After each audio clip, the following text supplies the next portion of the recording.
ada dan diambil dari Anguttara Nikaya kelompok 5 sutta nomor 79. Suttanya namanya Tatiya Nagata Baya Sutta. Ya, artinya 5 bahaya di masa depan. Buddha sudah menggambarkan ini. Ya. Oke, sebelum memulai mari kita memberikan penghormatan kepada Guru Agung kita Sang Buddha dengan mengucapkan Namo Tassa 3 kali. Namo Tassa Bhagavato Arahato Sama Sambuddhassa. Namo Tassa Bhagavato Arahato Sama Sambuddhassa. Namo Tassa Bhagavato Arahato Sama Sambuddhassa. 5 bahaya di masa depan dari Anguttara Nikaya kelompok 5 sutta nomor 79. Suttanya Tatiya Nagata Baya Sutta. Agata. Nah, Agata Baya. Agata itu masa depan, Baya itu danger, bahaya. Ya. Jadi kemerosotan spiritual itu tidak datang tiba-tiba. Ia tumbuh perlahan saat semangat latihan melemah. Saat bentuk lebih dihargai daripada makna. Dan ketika pengetahuan menggantikan kebijaksanaan, nilainya bergeser. Sang Buddha dengan pandangan yang menembus masa depan menyingkapkan 5 bahaya yang akan muncul di masa mendatang. Ya, bahaya yang dapat mengikis kemurnian latihan dan melemahkan kekuatan ajaran. Ya, bahkan bisa mengguncang dasar kehidupan spiritual. Ya, bahaya-bahaya ini lahir bukan dari luar, tetapi dari kelalaian batin.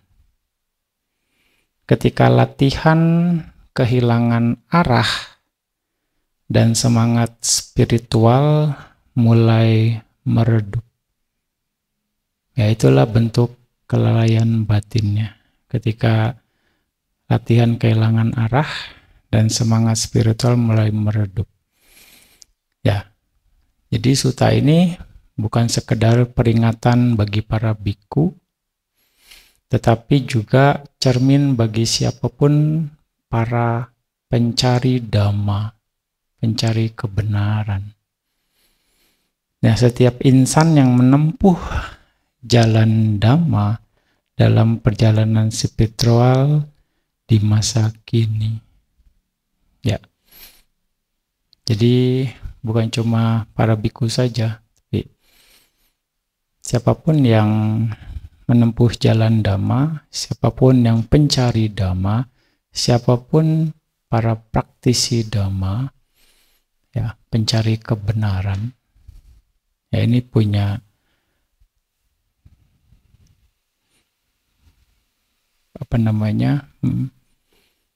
menjadi acuannya atau peringatan, ya, mau dibilang bagi kita semua, para praktisi dhamma, para pencari spiritual. Nah, bahaya yang pertama, pentabisan tanpa pembimbingan sejati. Ya.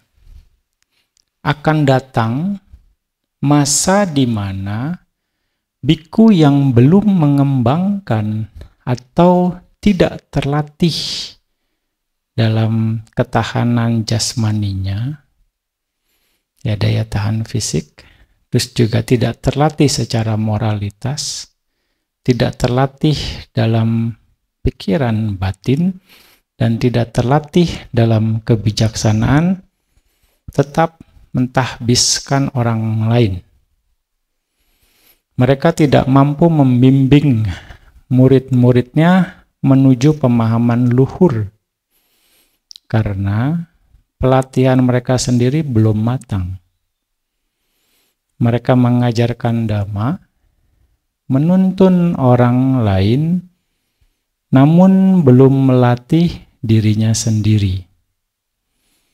Mereka berbicara tentang kebajikan dan kebijaksanaan, tetapi tidak menanamkannya dalam kehidupan. Mereka tidak mampu menuntun muridnya menuju kebajikan yang tinggi. Dari sinilah muncul lingkaran sebab akibat yang berbahaya. Pelatihan yang rusak lahir dari ajaran yang rusak. Dan sebaliknya, ajaran yang rusak memperburuk pelatihan, sehingga ajaran pun kehilangan daya pembebasnya. Ya. Dan ini sudah ada, ya karena Buddha ngelihatnya di masa depan, ya kan, ya kita di saat ini gitu. Kondisi ini sudah banyak, apalagi umat yang tidak mengerti, ya sudah, pokoknya asal Bante yang ngomong oke aja,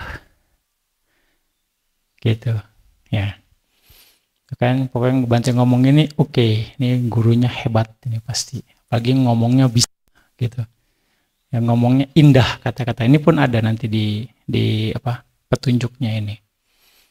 Ngomongnya bisa, pandai, meyakinkan gitu. Ya, inilah pengingat mendalam ya agar para pencari dhamma memilih guru yang kompeten, yang berhati tulus dan berakar pada latihan sejati.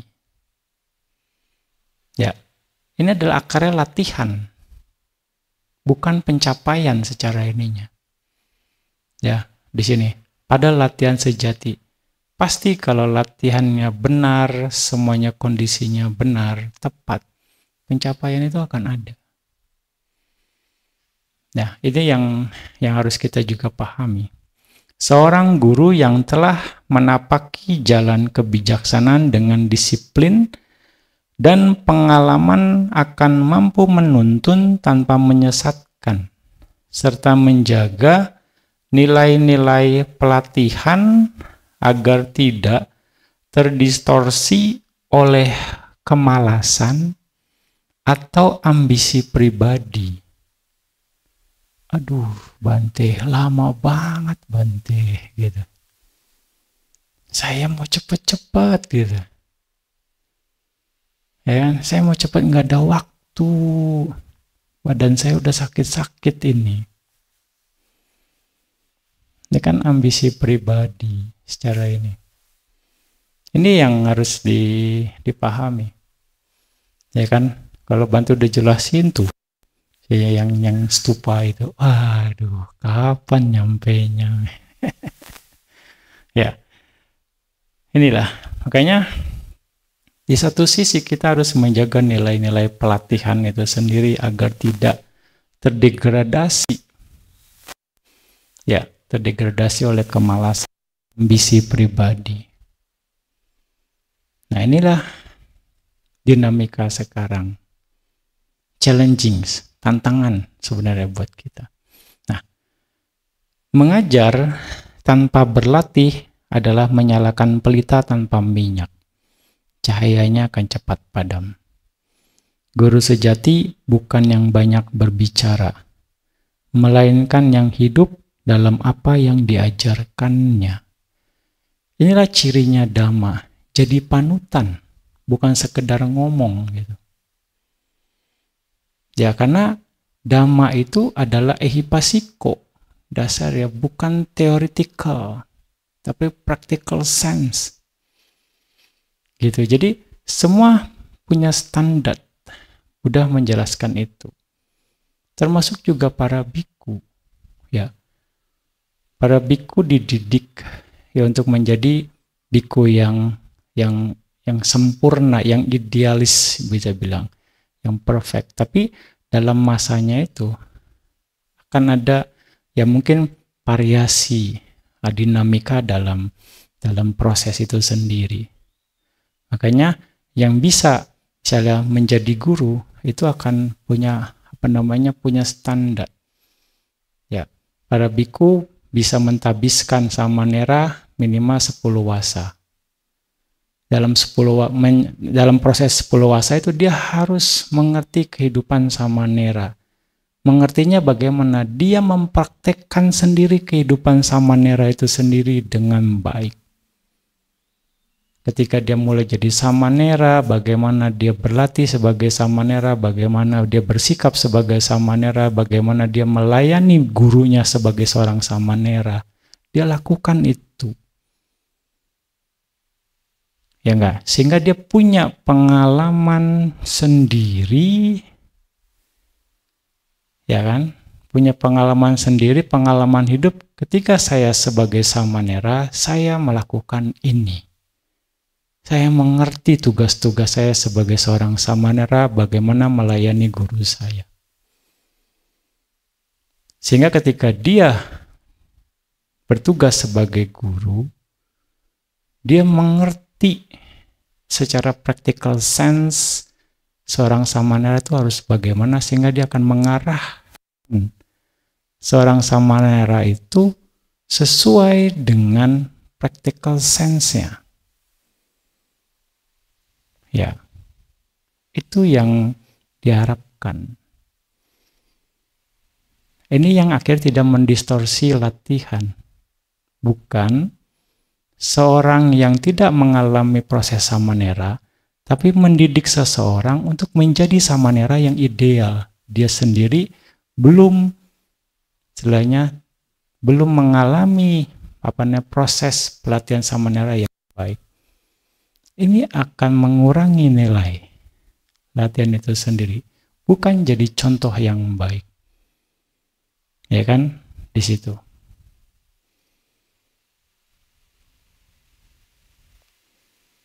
Begitu juga ketika dia jadi biku. Biku juga punya tugas-tugasnya. Tugas biku junior, tugas bagaimana seorang murid terhadap guru pada jadi biku, kurang lebih sama. Ketika guru itu ditunjuk sebagai murid itu ditunjuk sebagai guru untuk pentabisan biku minimal 20 wasa. 20 wasa untuk bisa mentabiskan biku. Ya. Dan itu pun punya persyaratan itu juga. Dia harus mengerti tugas-tugas sebagai biku yang menjadi murid, tugas-tugas biku junior. Dia harus mengerti secara practical sense. Baru itu bisa dia akan mendidik dengan pola yang sama. Ya, kira-kira seperti itu. Makanya nggak gampang. Kita bukan karena udah wasanya tinggi, saya tabis samanera, tabis biku, tabis saja. Kita akan cacat dari sisi dhamma.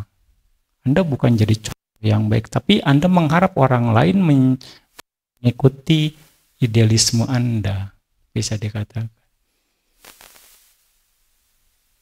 Ya, ini yang harus kita harus menjaga nilai-nilai dhamma, karena Buddha punya standar. Nggak gampang untuk menjadi seorang guru. Kita harus kaji pengalaman Bantenya bagaimana, gitu kan. Kita harus lihat backgroundnya apa, ininya apa, gitu. Nah, orang-orang Indonesia harus mengerti ini sebenarnya. Dari mana Bantenya berasal, gimana cerita ke belakang. Memang kelamaan analisanya gitu. Dilakukan untuk apa? Untuk kemurnian dhamma itu sendiri, untuk menjaga. Untuk menjaga dan nilai-nilai pelatihan. Bagaimana kondisi yang tidak ideal bisa menciptakan kondisi yang ideal. Gimana sesuatu yang cacat bisa menghasilkan yang murni, mau dikatakan seperti itu? Kan sulit pertanggungjawabannya jawabannya gitu. Ya Buddha sudah memberikan gambaran ini. Mengajar tanpa berlatih adalah menyalakan pelita tanpa minyak. Cahaya akan cepat padam. Guru sejati bukan yang banyak berbicara, melainkan yang hidup dalam apa yang diajarkannya. Kamu jadi samanera harus begini. Dia sendiri belum ngalamin jadi samanera dengan tugas yang itu. Ya kan? Guru yang sejati bukan yang banyak bicara gitu kan. Melainkan yang hidup dalam apa yang diajarkannya. Kayaknya standar Buddha tuh tinggi. Gitu nah. Inilah kayak yang harus kita juga pahami ya. Oke. Yang kedua, memberi perlindungan tanpa kedalaman batin. Sebagian akan memberikan perlindungan kepada yang muda, menampung dan membimbing yang muda, memberi perlindungan lahiriah, namun tidak memiliki keteduhan batin sejati, tidak memiliki kekuatan batin untuk menuntun mereka, tidak menuntun mereka menuju pemahaman batin yang sejati. Mereka hanya menjalankan bentuk keluar dari kebikuan. Mereka mungkin tahu kata-kata Dhamma, tetapi tidak menyentuh intinya. Tanpa inti kebijaksanaan, tanpa substansi kebijaksanaan. Akibatnya, generasi penerus kehilangan arah dan tumbuh tanpa akar latihan yang hidup. Tumbuh dengan bentuk tanpa esensi dan tradisi kehilangan maknanya. Nggak bisa menjelaskan secara praktikal sense maknanya apa, maksudnya apa latihan ini. Gitu kan. Ya pokoknya harus begini, harus begitu. Kebijaksanaan nggak matang. Sehingga generasi berikutnya akan menerima mentah-mentah apa yang diajarkan. Guru saya mengatakan seperti ini, harus begini. Guru saya mengatakan begitu, harus begitu. Sehingga nanti dia akan punya murid lagi, dia akan cekokin begitu lagi. Dia akan bulat-bulat turunin seperti ini lagi. Ya kan, karena gurunya guru saya mengatakan ini, gurunya guru saya mengatakan ini. Ya kan, tanpa substansi kebijaksanaan. Kira-kira seperti itu. Makanya ketika awalnya tidak berkompeten, maka akan menghasilkan bimbingan yang tidak kompeten, dan akhirnya akan melahirkan generasi yang tidak kompeten. Ya. Nah, perlindungan sejati bukan sekedar tempat tinggal, tetapi bayangan teduh dari kebijaksanaan yang berbuah dari latihan yang benar. Perlindungan sejati bukan sekedar atap dari aturan, tetapi bayangan teduh dari kebijaksanaan yang hidup. Perlindungan sejati bukan hanya status atau tempat tinggal, melainkan keteduhan dari batin yang tercerahkan. Yang ketiga, keterjerumusan dalam pandangan keliru. Dalam diskusi tentang Dhamma, akan muncul mereka yang pintar berbicara, namun tidak berakar dalam pengalaman langsung. Berbicara dengan cerdas, namun tanpa arah yang benar, tanpa benar-benar memahami maknanya. Mereka terjerumus dalam pandangan keliru, terjebak dalam kata-kata dan logika, perdebatan yang bukan pada kebenaran langsung dari pengalaman batin, dan menjadikan Dhamma sekedar wacana intelektual, bukan pembebasan yang justru menjauhkan dari kebebasan batin itu sendiri. Dhamma kehilangan daya pembebasnya dan berubah menjadi arena perdebatan. Dhamma yang seharusnya menuntun pada pencerahan berubah menjadi arena intelektual tanpa pencerahan sejati. Ya, di grup-grup tertentu ya perdebatan Dhamma luar biasa. Saling serang dengan berbagai sumber, dengan jagoan sumbernya. Referensi saya ini, nah, ini gitu. Waduh, ya kan? Mereka jadi membenarkan pandangan mereka. Gitu. Ya, jadi pengetahuan tanpa kebijaksanaan adalah bayangan tanpa cahaya. Kebenaran tidak ditemukan dalam argumen, tetapi dalam keheningan batin yang melihat dengan jernih. Jadi bahaya yang ketiga itu keterjemusan dalam pandangan keliru. Ya, jadi free thinker dalam Dhamma itu sendiri bisa ada. Kalau dia tidak praktik. Artinya tidak diimbangi dengan practical sense-nya. Ya, kalau menurut pandangan saya mah yang benarnya begini nih gitu. Begini gitu. Terus dia dengan argumen-argumen yang menurut dia cocok saat itu. Yang keempat, menolak kedalaman, menyukai keindahan kata. Ada masa ketika ajaran mendalam Sang Tathagata yang berbicara tentang ya kekosongan dan tanpa diri tidak lagi menarik hati. Sebaliknya, orang lebih terpesona pada kata-kata indah dan puisi yang memanjakan pikiran. Ajaran pun bergeser dari pembebasan batin menuju hiburan pikiran. Dhamma kehilangan kedalaman dan berubah menjadi pertunjukan. Ya. Ya Bante, lihat dah.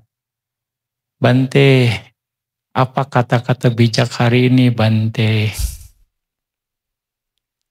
Itu FYP itu. Kata-kata bijak hari ini apa Bante? Ya, cara ininya.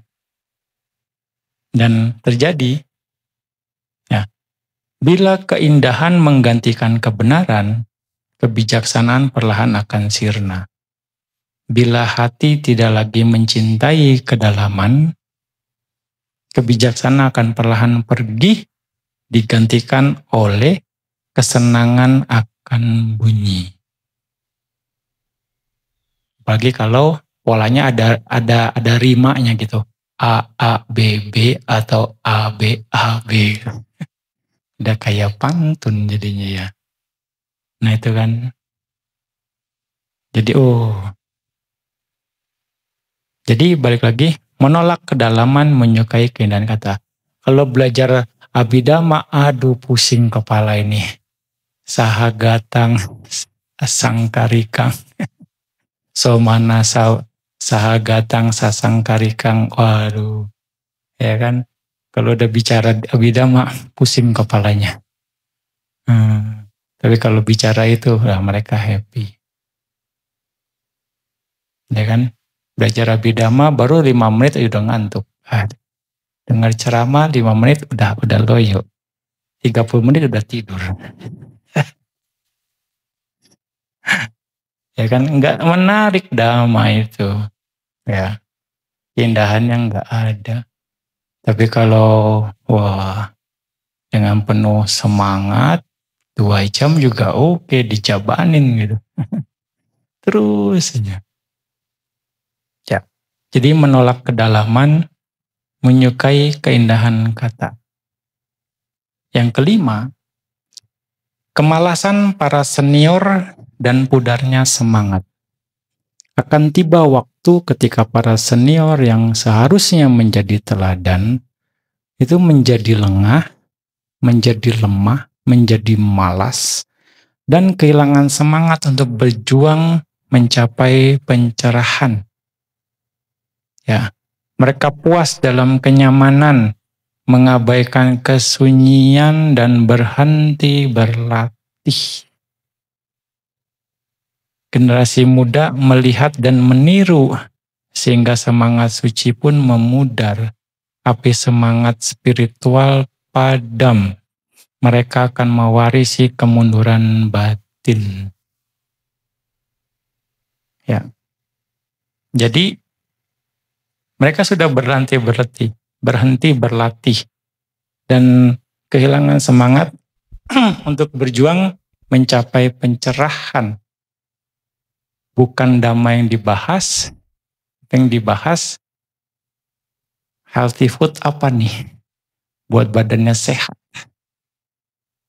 Ya kan? Gimana nih supaya ototnya kuat? Latihan apa nih? Jalan berapa kilo? Jalan 5.000 langkah gitu. Udah belum? Secara ininya. Bukan bagaimana mengurangi loba dosa moha gitu kan. Bagaimana berlatih ke sana, bagaimana tetap menjadi puas dalam kesendirian. Ya pada akhirnya dengan penampilan begini begitu. Ya pada akhirnya inilah yang akhirnya komunitas juga akan mengarah ke sana. Ya. Akhirnya generasi muda melihat dan meniru, sehingga semangat suci pun memudar.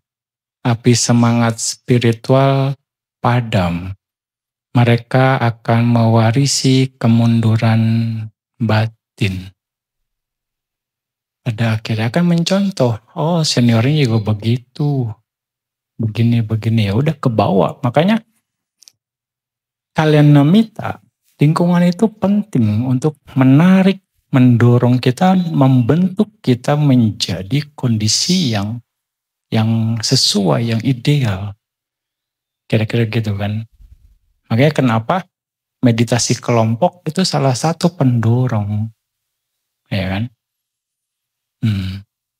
Untuk kita bisa menjaga ritme latihannya, akhirnya saling mencontohkan satu dengan yang lain. Oh, dia semangat. Oh, saya nggak boleh semangat.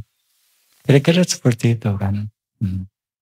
Tapi begitu satu sudah loyo, ya sudah. Lama-lama semua akan terpengaruh. Udahlah nggak apa-apa lah. Jadi ada excuse pada akhirnya satu dengan yang lain. Di situ.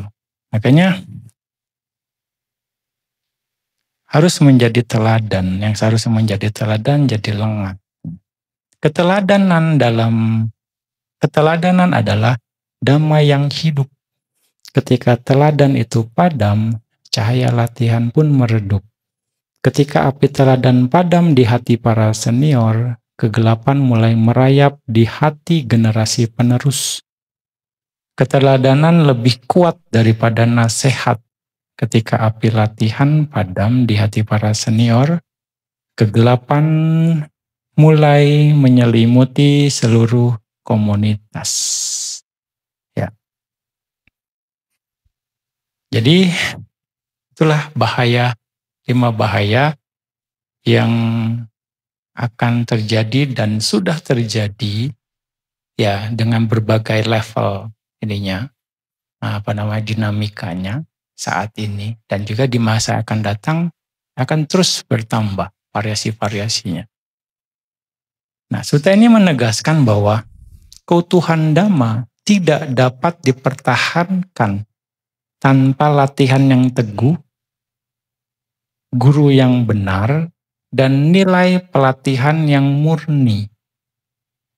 Ketika latihan menjadi rusak, ajaran pun akan merosot. Dan ketika ajaran terdistorsi, latihan pun kehilangan arah. Ya, latihan nama Bante Kondanya lama, sama yang lain mah cepet, aduh. Udah itu tersebar celahnya. Ya kan? Sudah terdegradasi dari sistem latihan. Sedangkan waktu Anda aja nggak cukup buat latihan. Masa Banteng harus adjust ritmenya gitu kan. Ya parami Anda yang belum cukup loh untuk bisa memenuhi semuanya gitu kan. Ya kan? Sehingga balik lagi ketika ajaran terdistorsi, latihan pun kehilangan arah. Sekali lagi, makanya Sang Buddha menasihati dengan penuh welas asih, waspadalah terhadap 5 bahaya di masa depan dan berusahalah untuk menyingkirkannya. Pesan ini tetap relevan di setiap masa. Ia mengingatkan bahwa kemurnian Dhamma tidak bergantung pada bentuk luar, melainkan pada kesungguhan batin dalam berlatih dan menjaga kebijaksanaan tetap hidup. Selama masih ada mereka yang berlatih dengan tulus, menjaga disiplin dan kebijaksanaan, serta menuntun generasi berikutnya dengan kasih dan integritas, Dhamma tidak akan pudar dari dunia. Ya. Pelatihan yang benar melahirkan ajaran yang murni, dan ajaran yang murni akan menumbuhkan pelatihan yang benar. Sutta ini bukan juga sekedar ramalan, ya, tetapi peringatan batin agar kita tidak menjadi bagian dari arus kemerosotan. Bahaya-bahaya itu muncul setiap kali kita meninggalkan latihan, menukar kebijaksanaan dengan kenyamanan, dan mengganti kebenaran dengan keindahan kata. Ya, bila kita menjaga ketahanan jasmani, kesiapan fisik, kemurnian moral, kedisiplinan batin, dan ketajaman kebijaksanaan, maka benih Dhamma akan terus hidup dalam dunia yang berubah. Sekali lagi, setiap insan Dhamma, biku maupun perumah tangga, diajak untuk tidak terperangkap dalam kemalasan, kedangkalan, dan kemerosotan batin, tetapi menumbuhkan semangat yang teguh, disiplin yang murni, dan kebijaksanaan yang hidup dalam setiap langkah. Selama masih ada mereka yang melatih diri dengan tekun, Dhamma tidak akan pudar dari dunia. Sekali lagi, nah ini pesannya Buddha di dalam sutta ini. Buddha udah melihat ke sana. Makanya kenapa Theravada, ajaran sesepuh, menjaga kemurnian latihan, menjaga ajarannya supaya tidak hilang sebenarnya. Ya kan? Kalau dipotong sana, potong sini, ajarin yang ini saja, yang ini nggak usah diajarin. Semuanya akan akhirnya terdistorsi, terdegradasi makna latihan. Makanya dari proses ini, seorang pengajar itu ada berbagai tipe yang sekarang ini terjadi ya. Seorang pengajar Dhamma. Seorang pengajar Dhamma, yang pertama ini tidak mengikuti proses pembelajaran dan proses pengajaran. Bisa dia menjadi seorang pengajar Dhamma? Bisa. Karena dia pikir Dhamma ini indah, Dhamma ini terbaik, harus dibagikan. Tapi dia tanpa mengikuti proses pembelajaran dan proses pengajaran. Sehingga ini akan semakin ngaco. Standarnya akan menurun. Ya kan? Baru bisa belajar satu sutta, lalu dia, wah ini bagus, saya akan ajarkan buat yang lain. Jadi prosesnya itu cepat dan sesuai dengan kebijaksanaan dia saja. Ini dibilang tidak mengikuti proses pembelajaran dan proses pengajaran. Karena mungkin apa? Mungkin saja dia tidak mampu mengikuti proses ini dengan baik. Tapi dia mau eksis. Dia mau Misalnya dia punya idealisme, saya mau bikin kamu baik, sehingga saya mau mengajarkan. Orang nggak ada yang tahu. Ya, tidak mengikuti proses pembelajaran dan tidak mengikuti proses pengajaran. Pembelajaran itu sendiri ada prosesnya. Pengajaran itu sendiri ada prosesnya. Sekali lagi. Ya enggak? Kalau Anda baca sutanya Buddha, Anda akan ngerti proses pembelajaran dan proses pengajaran. Yang kedua, ya, mengikuti proses pembelajaran tetapi tidak mengikuti proses pengajaran. Dia belajar. Iya. Tapi dia tidak mau ikutin proses pengajarannya. Bagaimana proses menjadi seorang pengajar. Nah, akhirnya dia mengubah. Dia memodifikasi proses pengajaran. Pada akhirnya. Karena dia nggak ada di dalam sistem itu sendiri, sistem pengajaran itu sendiri. Jadi ya suka-suka dia. Yang menurut dia oke, dia akan lakukan. Ini bisa kok begini. Akhirnya, ya dia memodifikasi proses pengajaran, dengan kata lain, ya dia akan membuat tradisi baru. Tradisi baru dalam pengajaran. Nah, Anda harus cermati ini. Dan ini terjadi. Sudah terjadi. Ya. Di banyak di banyak komunitas. Kira-kira seperti itu. Yang mana proses mengubah, memodifikasi, dan proses pengajaran ini, memodifikasi proses pengajaran itu sesuai keinginan, sesuai permintaan. Ya, sesuai keinginan, sesuai permintaan. Saya nggak ada waktu, bisa nggak lebih cepat misalnya, kayak gitu ya. Bisa nggak nih? Nah itu akhirnya yang membuat tradisi baru, tradisi instan, mau dikatakan. Nah, kira-kira yang ketiga, mengikuti proses pembelajaran dan mengikuti proses pengajaran. Ya, dua-duanya diikuti dan bisa mengajar dan sukses. Setelah mengikuti proses pembelajaran, dia mengikuti juga proses pengajaran. Bisa mengajar dan sukses. Ada juga yang sudah mengikuti proses pembelajaran dan mengikuti proses pengajaran, tidak bisa mengajar. Tidak punya kapasitas untuk mengajar dan tidak sukses. Ya. Ada pola itu. Dan juga mengikuti proses pembelajaran dan mengikuti proses pengajaran tidak mau mengajar. Sudahlah, saya urus diri sendiri saja. Saya nggak mau sibuk, saya nggak mau terlibat ini itu. Saya mau berlatih. Ya, inilah pola-polanya. Pola-pola dalam kategori seorang pengajar dhamma. Nah, umat harus pandai melihat ini supaya tidak salah menilai atau tidak terjebak.